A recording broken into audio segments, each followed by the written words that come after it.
kita sangat lambat untuk pembangunan jalan tol ini yang sudah 3 tahun. Kalau memang ada, saya tetap tindak. Kalau ada, dalam hal ini saya akan lakukan penindakan ini. Saya selaku ini siap untuk mendukung jalan lancarnya pembangunan. Uang masyarakat yang harus ini dipercepat, jangan kita lambat-lambatin.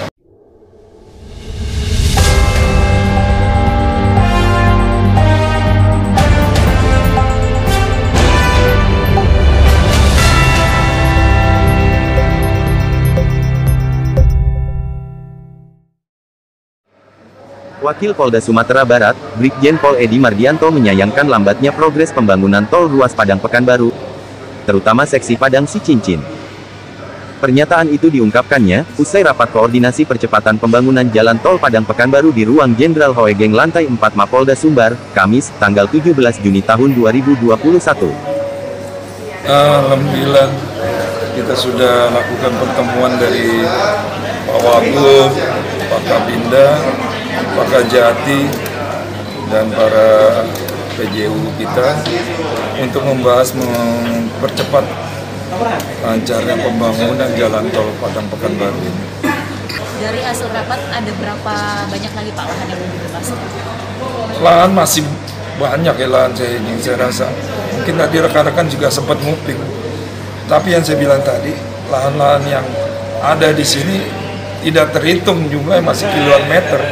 Tapi kan masih banyak warga. Ini baru sampai Sicincin ya, Pak. Iya kan? Sicincin ya.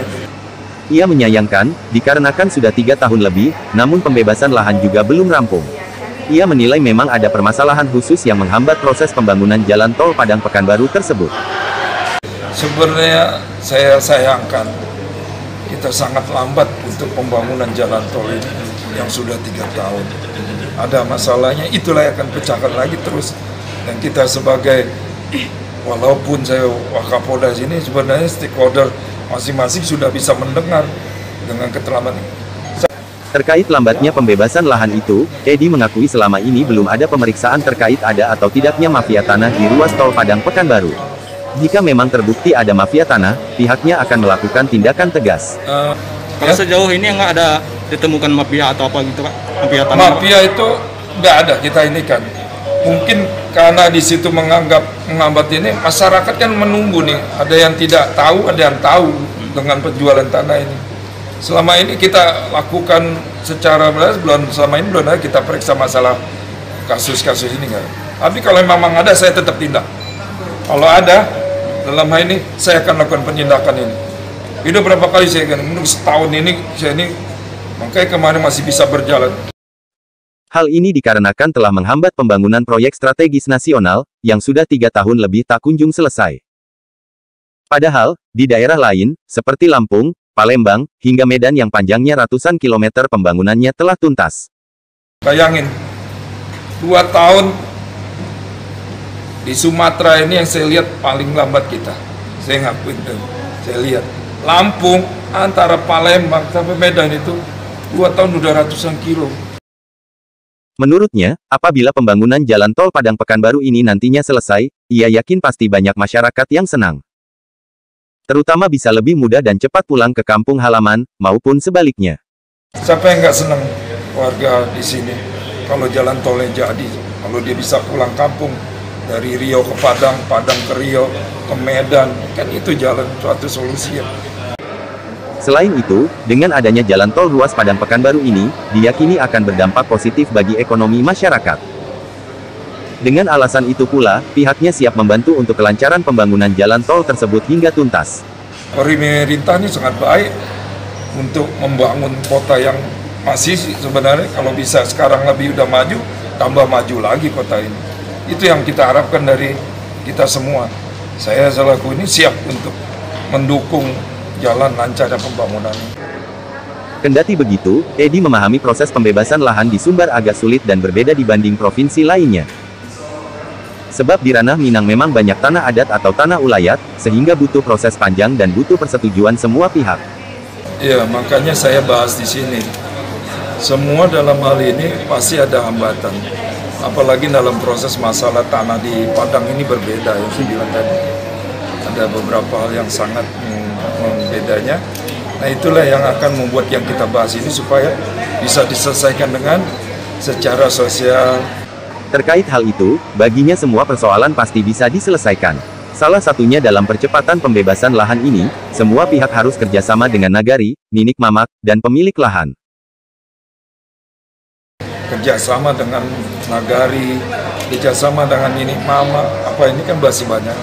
Insya Allah dengan rapat ini kita bisa selesaikan secara tuntas. Walaupun agak lambat, tetap harus kita selesaikan masalah pembangunan jalan tol ini. Seperti apa langkahnya, Pak? Langkahnya, makanya kita rapat ini membuat progres lagi. Harus kita percepat ini. Wakapolda Sumbar ini juga menegaskan, kedepannya pembayaran ganti rugi Pahan ini harus dipercepat. Ia meminta, jangan sampai pembayaran ganti rugi ke masyarakat pemilik lahan justru diperlambat. Mungkin dengan masalah-masalah pengembalian uang masyarakat yang harus ini dipercepat, jangan kita lambat-lambatin. Dia kan harus minta ganti rugi, harus dibayar cepat. Kalau kita ini kan melihat kendalanya apa masalahnya, ya kita akan pecahkan masalah itu bersama. Itu. Fokus target pembebasan lahan hingga 100% itu kapan, Pak? Kita secepatnya nggak ada target, kalau besok memang bisa ini harus kita selesaikan. Edi berpendapat, pembangunan proyek strategis nasional ini merupakan PR besar yang harus segera dituntaskan. Dengan harapan, pembangunan jalan tol ruas Padang Pekanbaru ini segera bisa dinikmati bersama nantinya. Ini PR sangat besar, sian. Masyarakat itu sebenarnya pengen ada yang ini. Kenapa ada ini? Nah ini yang kita pecahkan, ini harus kita cepat lakukan, memperlancar pembangunan jalan. Kalau masalah terkait harga nggak ada masalah gitu, Pak? Kalau nggak ada, kalau harga sih masalah nggak ada, sama gitu. Masyarakat udah senang kok mau ngejual itu. Cuma nanti ada satu permasalahan, masih ada keluarga yang masih punya nih, ini lagi keluarga ini yang kita ini, suratnya juga sangat sulit untuk dibuat. Pak jadi, oke. Dalam rapat koordinasi itu, juga dihadiri Wakil Gubernur Sumbar, Audi Joinaldi, BPN Sumbar, dan pihak PT Utama Karya Infrastruktur, dan Forkopimda lainnya. Namun Wagub Sumbar terlihat tergesa-gesa dan enggan untuk diwawancarai. Dari Padang, Gonjong TV mengabarkan.